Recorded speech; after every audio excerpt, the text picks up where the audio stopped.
बड़ी खबर आप तक पहुंचाएंगे। बताते चले कि सीकर के दातारामगढ़ से खबर है, खाचुरियावास गांव में बताया जा रहा है कि वोटिंग का बहिष्कार हुआ है। और बताते चले कि पानी की समस्या से परेशान ग्रामीणों ने ये फैसला लिया है कि आज वो वोट नहीं करेंगे। जब लोकतंत्र का सबसे बड़ा पर्व माना जा रहा है, जब आपके अधिकार का आज का दिन है, तो उस अधिकार से पीछे हट गए ग्रामीण, क्योंकि लगातार पानी की समस्या को वो सिरे से उठा रहे थे, लेकिन कोई अधिकारी, कोई नेता, कोई विधायक, कोई सांसद उनको आश्वासन नहीं दे पाया कि पानी की समस्या से उनको निजात मिल पाएगा। लेकिन आज जब उनका दिन था तो उनको लगा कि पानी की समस्या से जो ग्रामीण परेशान है उस पर वो फैसला लें कि वोटों का बहिष्कार करें। लेकिन वोटों का बहिष्कार कहीं से भी उनके लिए वो फैसला उनके हित में नहीं है, क्योंकि आज आपका दिन है। आज समस्या अपनी एक तरफ है, लेकिन वोट जरूर करना चाहिए। भले आप नोटा पे दबाइए, लेकिन वोट करने के लिए जरूर निकले। बताते चले कि गांव में सुबह से ही एक भी वोट नहीं गया है। समझाने के लिए अधिकारी मौके पर पहुंचे भी, समझाइश भी की गई कई घंटों की, लेकिन उसके बाद नतीजा बेनतीजा रहा। नतीजा 0 में तब्दील हुआ, यानी कि समझाने के लिए अधिकारी जो पहुंचे वो बैरंग हाथ वापस लौटे, यानी कि ग्रामीण नहीं माने। एक भी वोट ना पड़ने का मतलब ये है कि रुष्ट हैं वहां के गांव वाले। वो समझ रहे हैं कि कितने, क्योंकि गर्मी भीषण है। राजस्थान वैसे भी वहां पर गर्मी, रेगिस्तान का एरिया, वहां पर वैसे भी गर्मी चरम पर रहती है, और इस बार तो गर्मी का जो अंदेशा है वो ज्यादा बताया जा रहा है। 4 तस्वीरें आपको दिखा रहे हैं समय। दिया कुमारी देखिए वोट कास्ट करने के बाद किस तरह अपनी उंगली को दिखाते हुए निशान वाली। उसके बाद मंजू शर्मा जो कि इस बार प्रत्याशी भी है, सौम्या गुर्जर आपको दिखाई पड़ रही है वोट कास्ट करते हुए। उसके बाद इंदु देवी जाटव भी आपको वोट कास्ट करने के लिए मतदान केंद्र पर पहुंची हैं। तो ये तस्वीरें बहुत अहम हो जाती हैं। 4 तस्वीरें आपको राजस्थान में अभी दिखा रहे हैं वोट कास्ट करने के बाद, और चारों की चारों नारियां, महिला शक्ति का भी प्रदर्शन यहां पर होता हुआ दिखाई पड़ रहा है।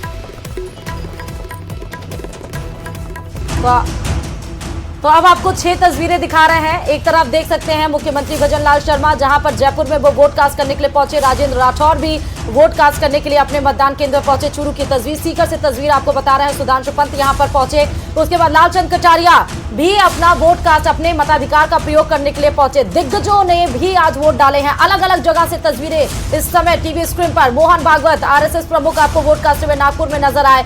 मुख्यमंत्री भजनलाल शर्मा जयपुर में वोट कास्ट करते हुए नजर आए। पूर्व सीएम कमलनाथ आपको वोट कास्ट करते हुए नजर आए। रजनीकांत, सुपरस्टार रजनीकांत, वो तस्वीरें भी आप तक पहुंचाई गई थी। अन्नामलाई बीजेपी के प्रत्याशी और आपको वोट कास्ट करते हुए दक्षिण भारत में नजर आए। पी चिदम्बरम पूर्व वित्त मंत्री आपको कांग्रेस के जो नजर आ रहे हैं वोट कास्ट करते हुए। एमके स्टालिन सीएम तमिलनाडु के वोट कास्ट, और सर्बानंद सोनोवाल वो आपको नजर आ रहे हैं, केंद्रीय मंत्री भी हैं मौजूदा, वो आपको नजर आ रहे हैं वोट कास्ट करते हुए। तो ये दिग्गजों ने वोट कास्ट किए हैं, तो आपको भी इससे आपको एक सहूलियत। और ग्राउंड जीरो से हमारे साथ हमारे संवाददाता लगातार जुड़े हुए हैं। सहयोगी रविंद्र के पास चलेंगे जो बताएंगे कि किस तरीके से लोगों में उत्साह देखने को मिल रहा है। रविंद्र, कैसी तस्वीरें आपको धरातल की नजर आई है, जरा बताइएगा। उत्साह लोगों में है, घरों से निकल रहे हैं?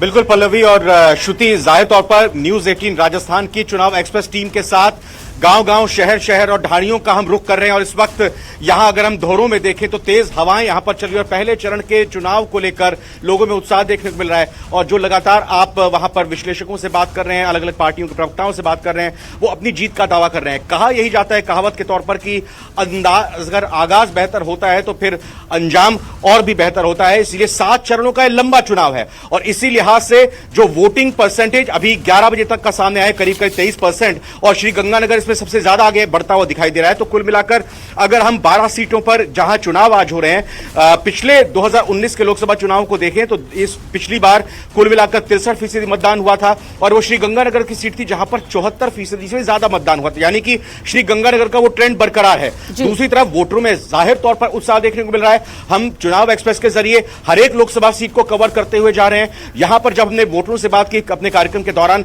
सभी का यह कहना था कि इस बार चाहे कुछ भी हो जाए, हम हम लंबी कतारों में लगकर सबसे पहले मत डालेंगे और ये वोटिंग परसेंटेज में दिखाई भी दे रहा है। और यही कारण है कि पहले और दूसरे चरण में राजस्थान के चुनाव को रखा गया है, क्योंकि राजस्थान में भयंकर भीषण गर्मी पड़ती है और इसी लिहाज से चुनाव आयोग ने तैयारी की हुई है और अपील भी की जा रही है। आप भी लगातार तस्वीरें यहां पर दिखा रहे हैं, वीआईपी वोट कास्ट करने सुबह सुबह पहुंचे, उसके बाद अपनी चुनाव की व्यवस्था को देख रहे हैं। बिल्कुल।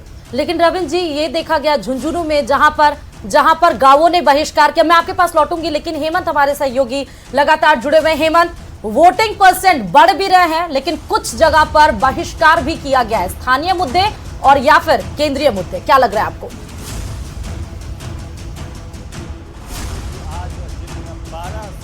मतदान हो रहा है राजस्थान में, पहला चरण है। मतदाताओं में सुबह से ही उत्साह नजर आ रहा है, लेकिन मेरे पीछे आप देखेंगे ये पूरा राजस्थान का नक्शा है, जहां पर अगर आप इस इलाके से शुरू करें जिसे पूर्वी इलाका कहा जाता है, और खासतौर पर अगर पश्चिम की तरफ जाते हैं जहां पर दूसरे चरण में मतदान होना है, बाड़मेर जैसलमेर का इलाका, लेकिन इसके साथ ही पश्चिम का बीकानेर का इलाका जहां पर आज वोट डाले जा रहे हैं। बीकानेर के साथ साथ देखिए श्रीगंगानगर से शुरू करते हैं।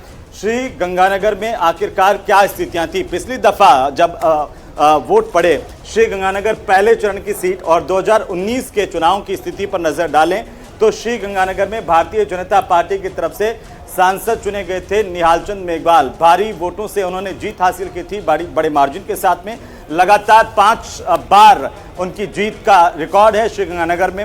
इस बार हालांकि भारतीय जनता पार्टी की तरफ से उन प्रत्याशी के तौर पर वहां पर बदलाव किया गया, प्रियंका बैलान को उतारा गया जो बिल्कुल नया चेहरा है, और निहालचंद का टिकट इस वक्त यहां से कटा। उनके सामने कांग्रेस की तरफ से हीरालाल इंदौरा के बेटे कुलदीप इंदौरा। हीरालाल इंदौरा कांग्रेस सरकार में मंत्री रहे, खान विभाग उनके पास रहा, पूर्व मंत्री, और उनके बेटे कुलदीप इंदौरा जो कि यूथ कांग्रेस की कमान भी संभाल चुके हैं, और कांग्रेस पार्टी ने उन पर दांव चला। लेकिन पिछली दफा जिस तरीके के रिजल्ट आए, ये वो सीट है जहां पर इस बार चुनावी घमासान खतरनाक तरीके से दिखाई दे रहा है। दिलचस्प टक्कर है, और अब ये चुनौती है कि आखिरकार इस सीट पर कितने मार्जिन से बीजेपी जीत हासिल करती है।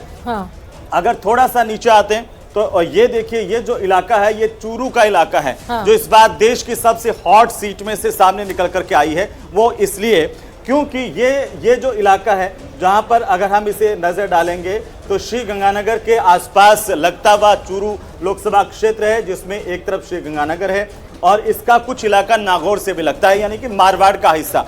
मारवाड़ यहाँ पर सीधे लगता है, लेकिन ये जो चूरू का इलाका, शेखावाटी का इलाका है, पानी की सबसे बड़ी समस्या इस बार भी मुद्दा रहा। और ये कहा जाता रहा कि चूरू जहां पर सबसे ज्यादा सर्दी पड़ती है और सबसे ज्यादा गर्मी पड़ती है, रेगिस्तान का इलाका। हिम्मत, मैं आपके पास लौटेंगे, लेकिन रविंद्र जी हमारे साथ ग्राउंड जीरो से जुड़े हुए हैं। रविंद्र जी, आप बता रहे थे, लेकिन यहाँ पर कुछ जगह पर, कुछ गाँवों में यमुना जल संशोधन को लेकर वोटों का बहिष्कार किया गया है, एक भी वोट नहीं पड़ा है, और झुंझुनू में अभी तक सबसे वोटिंग कास्ट जो परसेंट है वो कम आया है।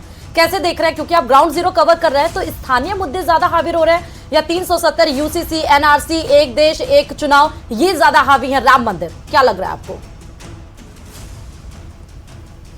जाहिर तौर पर दोनों ही मुद्दे, चाहे राष्ट्रीय मुद्दों की बात हो या फिर लोकल इश्यूज की बात हो, लोकसभा स्तर पर बात की जाए, सभी मुद्दों को यहां पर देखते हुए वोटर वोट डालने की पूरी कोशिश कर रहा है। और एक बात महत्वपूर्ण यहां पर यह भी है, अगर झुंझुनू की आप यहां पर चर्चा कर रहे हैं, शुभकर्ण चौधरी अगर बीजेपी से हैं तो ब्रिजेंद्र ओला कांग्रेस से यहां पर प्रत्याशी हैं। अलग अलग तस्वीरें यहां पर देखने में सामने आ रही है, जहां पर ईवीएम्स खराब हो रही है और लोगों के बहिष्कार की भी बात आ रही है, क्योंकि वोटर ये शिकायत कहता हुआ पाया जाता है कि 5 साल तक नेता नजर नहीं आता है, और 5 साल में वो सिर्फ एक ही बार जब वोट मांगने का वक्त आता है तब आता है। तो ये वोटर की नाराजगी जाहिर होती है, और आप भी अपील कर रही हैं, हम भी यहीं पे अपील कर रहे हैं कि वोटर नोटा का इस्तेमाल कर सकते हैं। वोटर अपनी नाराजगी उस प्रत्याशी को ना चुनकर कर सकते हैं, या फिर जिस पर उनको भरोसा है ये चुनकर कर सकते हैं। हालांकि ये भी लगातार हमारे संवाददाताओं के जरिए रिपोर्ट आ रही है कि वहां जो प्रशासन की टीम है वो पहुंची है, उनको मान मनोबल की पूरी कवायद चल रही है ताकि वो अपना वोट कास्ट कर सके, क्योंकि जी सभी जानते हैं कि चुनाव आयोग की तरफ से लोकतंत्र के पर्व को सफलतापूर्वक संपन्न कराने के लिए बहुत मेहनत की जाती है। तो इसी लिहाज से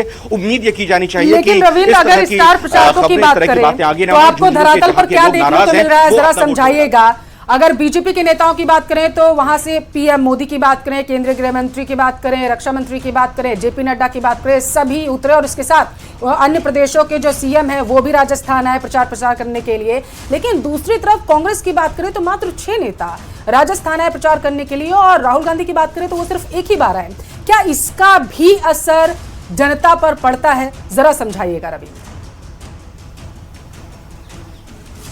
बिल्कुल बहुत अच्छा सवाल यहां पर आपने किया पल्लवी। अगर हम देखें कि कांग्रेस की तरफ से ये करीब 27 मार्च 28 मार्च के आसपास ये कहा जाता है कि राजस्थान की धरती से कांग्रेस अपने मैनिफेस्टो को जारी करेगी, एक संदेश देने की कोशिश की। बताया गया कि चूंकि राज्यसभा से अगर सोनिया गांधी चुनकर आई हैं तो राजस्थान में जहां कहा यह जा रहा है विश्लेषकों की तरफ से कि बाकी राज्यों की तुलना में कांग्रेस यहां पर बेहतर कर सकती है, और इसी को मद्देनजर रखते हुए राजस्थान को यहां न्याय पत्र के तौर पर सौगात दी। जयपुर में एक बड़ा कार्यक्रम किया गया, वहां पर मल्लिकार्जुन खड़गे आए और राहुल गांधी को आना था लेकिन वो नहीं आए, सोनिया गांधी वहां पर आई थी, प्रियंका गांधी वहां पर मौजूद थी।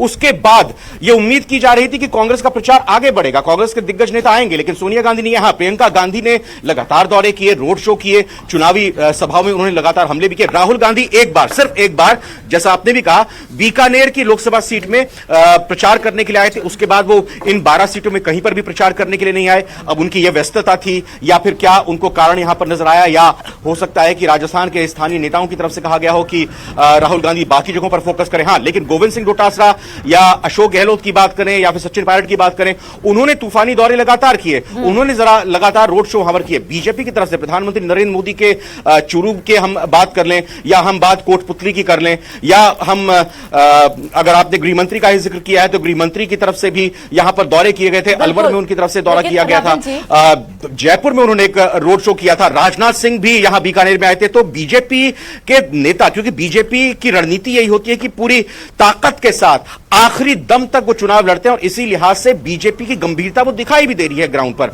और इसी लिहाज से वोटर की, क्योंकि गर्मी का वक्त है, जब ये स्टार कैंपेनर जाते हैं तो वोटर में भी उत्साह आता है कि नेता अगर यहां पर आकर हमसे वादे कर रहा है, वो इतनी मेहनत कर रहा है, तो वो भी कम से कम वोट डालने तो जाएं। हां, किसके पक्ष में डाल रहे हैं, किसके पक्ष में डाल रहे हैं, वो एक अलग मुद्दा हो सकता है, लेकिन कांग्रेस के केंद्रीय नेता यहां पर ज्यादा चुनाव प्रचार के लिए नहीं आए, ये बात एकदम सही है। बिल्कुल, लेकिन रविंद्र जी, ये भी देखने वाली बात होगी, एक तरफ जहां मिशन 25 के लिए बीजेपी दम भर रही है, इस बार कुछ सीटें ऐसी हैं, चाहे वो हम नागौर की बात कर ले, चाहे हम चुरू की बात कर ले, बीकानेर की बात कर ले, कुछ सीटें ऐसी हैं जो हॉट मानी जा रही हैं। क्या आपको नहीं लग रहा है कि एक तरफ कांग्रेस आश्वस्त है ये कहते हुए, और बीजेपी का मिशन, हम आपके पास लौटेंगे, लेकिन ये पहले चरण का मतदान करने की ये तमाम तस्वीरें आपको पूरे देश से बता रहे, क्योंकि 21 राज्यों की 102 सीटों पर आज हो रहा है मतदान। 1625 प्रत्याशी चुनावी मैदान में है पूरे देश में, जो अपने भाग्य को आजमा रहे हैं। अलग अलग तस्वीरें आपको दिखा रहे हैं, मध्य प्रदेश के छिंदवाड़ा से तस्वीरें देख सकते हैं, महाराष्ट्र के नागपुर से तस्वीरें, कूच बिहार के बंगाल से तस्वीरें, नवादा के बिहार से तस्वीरें, राजस्थान जयपुर की तस्वीर आपको दिखा रहे हैं, तमिलनाडु के चेन्नई, और वहीं उत्तर प्रदेश के सहारनपुर, फिर उत्तराखंड के आप आ सकते हैं उधम सिंह नगर की ये तस्वीर है, डिब्रूगढ़ असम से, और बस्तर छत्तीसगढ़ की तस्वीरें आपको दिखा रहे हैं। तो जम्मू कश्मीर से तस्वीर है आपके टेलीविजन स्क्रीन पर, किस तरीके से बारिश में भी लोग जो हैं वो जा रहे हैं अपने मताधिकार का इस्तेमाल करने के लिए। और बेहद ही खास तस्वीर जम्मू कश्मीर की इस वजह से भी बन जाती है क्योंकि लगातार विपक्ष आरोप लगा रहा था कि जम्मू कश्मीर में चुनाव जब होंगे तो तस्वीरें क्या होंगी वो देखने लायक होंगी। हालांकि लक्षद्वीप, इम्फाल, मणिपुर से तस्वीरें और शिलोंग से भी तस्वीरें आपके टेलीविजन स्क्रीन पर। तो पहले चरण का मतदान किस तरीके से पूरे देश में आगे बढ़ता जा रहा है, इसको आपका अपना न्यूज चैनल न्यूज 18 राजस्थान लगातार आप तक पहुंचा रहा है, और हमारे संवाददाता भी लगातार अपडेट्स दे रहे हैं। और रविंद्र के पास जाती है, उसके बाद हेमंत आपके पास आऊंगी। रविंद्र, आप बता रहे थे कि किस तरीके से जब धरातल पर नेता उतरते हैं तो उनके प्रचार प्रसार का जो असर है वो जनता पर देखने को मिलता है, लेकिन कई जगहों से तस्वीरें ऐसी हैं जिन पर इनका असर देखने को नहीं मिला है। रविंद्र, आप इसका अपडेट दीजिएगा, लेकिन इससे पहले लोकसभा चुनाव 2024 के लिए केंद्रीय गृह मंत्री अमित शाह ने गांधीनगर सीट से नामांकन दाखिल कर दिया है। यह इस वक्त की सबसे बड़ी खबर है। इस दौरान उनका साथ गुजरात के मुख्यमंत्री भूपेंद्र पटेल भी मौजूद रहे। बता दें कि गृह मंत्री अमित शाह इस बार भी चुनावी मैदान में हैं। गांधीनगर से उन्होंने अपना नामांकन दाखिल कर दिया है। गुजरात के मुख्यमंत्री भूपेंद्र भाई पटेल साथ में रहे मौजूद। नामांकन दायर करने के बाद अमित शाह ने कहा कि गांधीनगर का प्रतिनिधित्व करना मेरे लिए गौरव की बात है। ये चुनाव नरेंद्र मोदी को तीसरी बार पीएम बनाने का चुनाव है, और इस बार चुनाव का टारगेट भी बेहद दिलचस्प है, क्योंकि प्रधानमंत्री नरेंद्र मोदी ने इस बार के लोकसभा चुनाव को कहा कि ये कोई साधारण चुनाव नहीं है, ये असाधारण चुनाव है। अब असाधारण चुनाव को, बीजेपी के टारगेट को क्या जनता चुनती है कि नहीं, क्योंकि जनता सर्वोपरि है लोकतंत्र में, जनता जनार्दन है। वही 1625 के प्रत्याशियों के भाग्य का फैसला आज शाम 6 बजे तक ईवीएम में कैद कर देगी। लेकिन आपको ये तस्वीरें दिखा रहे हैं गुजरात के गांधीनगर से। दूसरी तस्वीर, जब नामांकन दाखिल करने के लिए पहुंचे, साथ में गुजरात के मुख्यमंत्री भूपेंद्र भाई पटेल मौजूद थे, तो गृह मंत्री अमित शाह इस बार गांधीनगर से अपना नामांकन दाखिल करने के लिए, आज पहले चरण का जब मतदान है 21 राज्यों की 102 सीटों के 1625 प्रत्याशियों के लिए, तो वहीं पर गांधीनगर से, गुजरात के गांधीनगर से ये तस्वीर भी अहम हो जाती है जब गृह मंत्री अमित शाह प्रत्याशी तौर बनकर चुनावी मैदान में उतरने के लिए आज अपना नामांकन दाखिल कर दिया है। तो कॉन्फिडेंस लेवल हाई दिखा है रविंद्र, केंद्रीय गृह मंत्री अमित शाह का, जब वो नामांकन दाखिल करने पहुंचे। और लगातार बीजेपी की तरफ से कहा जा रहा है कि इस बार फिर से एक बार बीजेपी जो है पूर्ण बहुमत की सरकार बनाती हुई केंद्र में नजर आएगी और खासकर राजस्थान में हैट्रिक लगाएगी, यानी कि 25 की 25 सीटें रविंद्र बीजेपी के खाते में जाएंगी। कॉन्फिडेंस हाई बीजेपी का, लेकिन जनता इस वक्त जनार्दन है, जनता इस वक्त निर्णायक भूमिका में है, उसमें कितना उत्साह है रविंद्र? बिल्कुल, अमित शाह ने एक बात और कही अपने नामांकन के बाद। उन्होंने वोटरों से अपील की कि चिलचिलाती धूप से पहले जितना संभव हो सके आप आइए और वोट दीजिए। और इस लिहाज से देखा जाए, क्योंकि 7 चरणों का चुनाव है, लोकसभा का चुनाव है, और इन चुनावों को इस तरह से हमको देखना होगा कि आखिरी दम तक हर चरण में राजनीतिक दलों को इसमें अपनी पूरी ताकत झोंकनी होगी। कार्यकर्ताओं को ज्यादा से ज्यादा वोटर्स को बाहर लेकर आना पड़ेगा। तो वो अगर हम समझने की कोशिश करें तो पहले चरण का जब चुनाव होता है तो अपने तरीके से पार्टियां अपनी बातों को रखती हैं। एक तरफ अगर चुनाव का प्रतिशत ज्यादा आता है तो बीजेपी हो सकता है ये कहेगी कि हमारी सरकार यहां पर पिछले 10 साल से काम कर रही है, उनको बेहतर काम नजर आ रहा है, इसीलिए वोटर्स बाहर आए हैं। कांग्रेस और इंडी गठबंधन की तरफ आपके पास लौटेंगे, लेकिन नामांकन के बाद गृह मंत्री अमित शाह ने क्या कुछ कहा है वो पहले सुना देते हैं।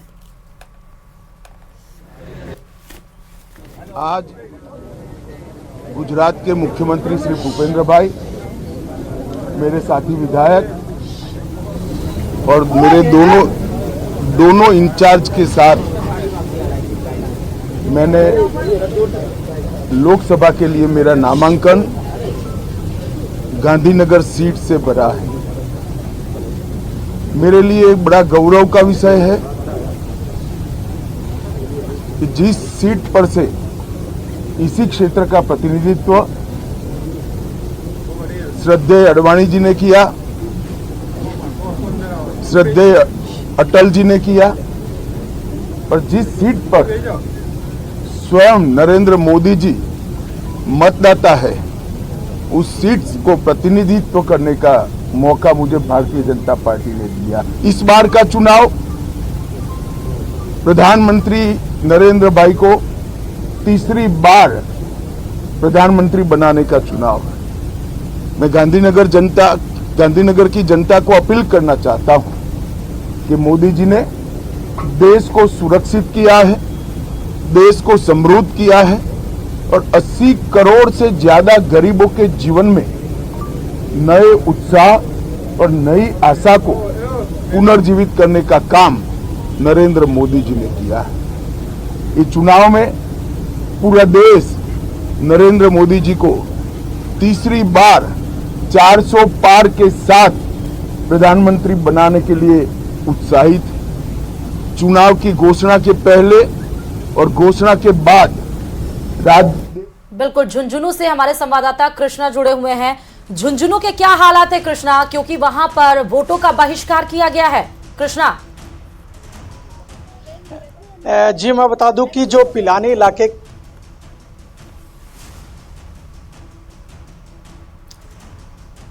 कृष्णा के पास हम लौटेंगे, कुछ टेक्निकल प्रॉब्लम आ गई है, लेकिन रविंद्र जी हमारे साथ जुड़े हुए हैं। रविंद्र जी के पास रुक करते हुए, रविंद्र जी ग्राउंड जीरो से आपने कवर किया, आपको क्या लग रहा है इस बार का चुनाव क्या खास है?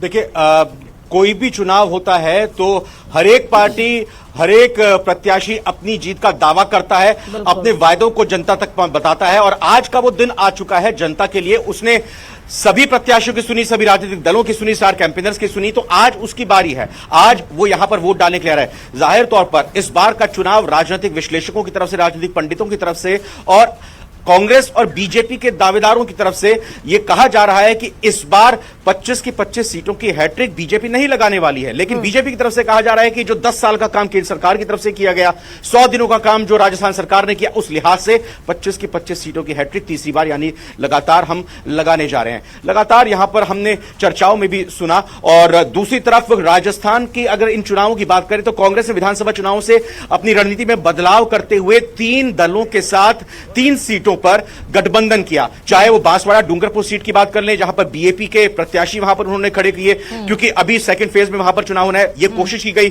प्रतापगढ़ उदयपुर उस सीट पर वहां आदिवासी वोट उनको मिल सके। बात अगर करें कि सीपीएम के साथ सीकर में उन्होंने अमराराम को प्रत्याशी के तौर पर संयुक्त तौर पर खड़ा किया, जहां पर आज चुनाव हो रहा है। उनकी कोशिश यही थी कि जो आसपास का जो इलाका है, श्रीगंगानगर में भी सीपीएम का वाम दलों का एक अच्छा असर माना जाता रहा है, वहां से विधायक भी रहे हैं पूर्व में सीपीएम की तरफ से, तो इस लिहाज से वो भी कोशिश रही। तीसरी इक्वेशन यहां पर साधने की गई आरएलपी की तरफ से। आरएलपी के नागौर से प्रत्याशी के तौर पर हनुमान बेनीवाल को यहां पर चुनाव मैदान में उतारा गया। अब क्योंकि जिस समुदाय से वो आते हैं, उस समुदाय को एकजुट करने की कोशिश कांग्रेस ज्यादा से ज्यादा करना चाहती है, क्योंकि उनके प्रदेश अध्यक्ष खुद भी उसी समुदाय से आते हैं। तो कोशिश अब चूंकि ये 2 सीटों पर जब चुनाव संपन्न हो जाएंगे, चाहे सीपीएम की वाली सीकर सीट की बात हो या फिर नागौर की सीट की बात हो, तो ये दोनों ही कैंपेन करेंगे बाकी सीटों पर। तो राजस्थान में कांग्रेस ने कोई कोर कसर अपने तरीके से नहीं छोड़ी है। हां, आला कमान का जैसे आपने पहले भी बात किया, या जो बड़े नेता स्टार कैंपेनर्स होने चाहिए, जितनी उनकी आमद होनी चाहिए थी, वो यहां नहीं दिखाई दे रही। बीजेपी की दूसरी तरफ बात करें, 20 तारीख को प्रधानमंत्री नरेंद्र मोदी का दौरा पहले से तय हो चुका है। 21 तारीख को